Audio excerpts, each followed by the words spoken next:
안녕하세요, 안재욱입니다. 지난 한 주도 잘 지내셨습니까? 기업가와 기업가 정신이 시장에서 매우 중요하고 경제에 미치는 영향도 대단히 큽니다. 경제 성장의 중요한 요인이죠. 그럼에도 불구하고 경제학에서 그렇게 많이 다루고 있지 않습니다. 오늘은 기업가와 기업가 정신에 대해서 설명하겠습니다. 기업가와 기업가 정신하면 떠오르는 인물이 있죠. 바로 현대그룹의 창업주 고 정주영 회장입니다. 유명한 일화가 있죠. 조선소도 없는 상황에서 선박을 수주하고 영국에서 차관을 얻어 조선소를 건립하고 선박을 건조한 일 말입니다. 1971년 정주영 회장은 울산에 조선소 부지를 확정했습니다. 그리고 막대한 외자를 얻기 위해 영국으로 갔죠. 당시 영국 최고의 은행인 바클레이 은행에 가서 4,300만 달러의 차관을 요청했습니다. 바클레이 은행이 빌려줄 리 만무했죠. 그래서 정 회장은 바클레이 은행에 영향력을 행사할 수 있는 선박 컨설트 회사인 AMP 애플도어의 찰스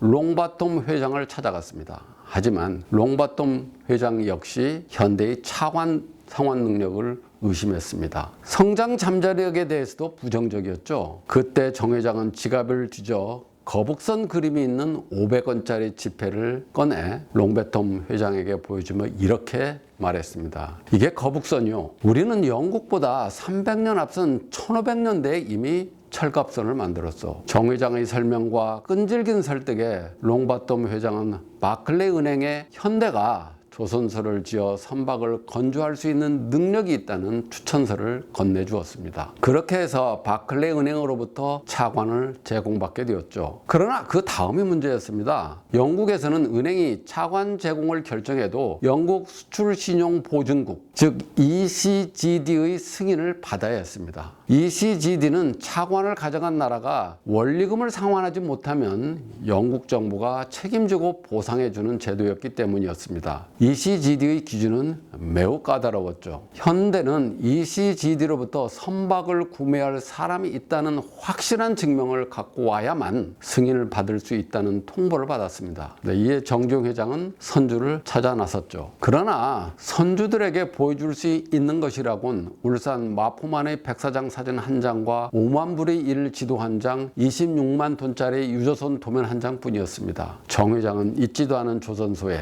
만들지도 않는 배를 팔로 다녔던 것입니다. 선주들이 반응이 차가웠던 것은 물론이었죠. 마침내 그리스 거물 해운업자 리바노스를 만나 26만 톤짜리 배 2척을 주문받았고 조선소 건립과 동시에 2척의 배를 진수시켰습니다. 그로부터 현대중공업은 1983년 세계 1위에 올라섰고 수십 년 동안 정상의 자리를 굳건히 지켰습니다. 뿐만 아니라 대한민국이 수십 년간 중공업 강국으로 군림하게 되었죠. 이외에도 정 회장과 관련한 기업가 정신이 표본이 되는 사례는 서산 간척지 신화 등 대단히 많습니다. 우리나라에는 정주영 회장뿐만 아니라 삼성의 이병철 회장과 이건희 회장, LG의 구인호 회장과 구자경 회장, SK의 최정현 회장, 대한항공의 조중훈 회장 등 걸출한 기업가들이 대단히 많았었습니다. 19세기 초 미국에도 정주영 회장과 비슷한 인물이 있었습니다. 어르망 프리데릭 튜더의 이야기입니다. 프리데릭 튜더는 미국의 보스턴 지역에서 호수의 얼음을 채취한 자연산 얼음을 파는 사람이었습니다. 그는 보스턴에서는 값이 싼 얼음을 멀리 남쪽 바하마까지 잘 싣고 가서 비싸게 팔면 돈이 될 것 같다는 생각이 들었습니다. 그래서 그는 1806년 2월 보스턴에서 바하마까지 얼음을 싣고 가서 파는 모험을 감행했죠. 생전 처음 얼음을 모은 바하마 사람들은 그의 얼음을 보고 열광했습니다. 그 광경을 보고 튜더는 첫 해에는 비록 금전적 손해를 많이 봤지만 바하마까지 얼음을 싣고 가면 많은 돈을 벌 수 있음을 확신했습니다. 그래서 튜더는 얼음을 채취하는 비용을 절감하는 방법과 적극적인 마케팅 방법을 고민했죠. 그렇게 해서 한 번에 여러 얼음을 동일한 크기로 뜰 수 있는 얼음쟁기와 채취한 얼음을 호수에서 저장고까지 운반할 수 있는 컨베이어 벨트를 개발하였고 톱밥을 이용하면 비용을 적게 들이고 얼음을 잘 보관할 수 있음을 발견했습니다. 뿐만 아니라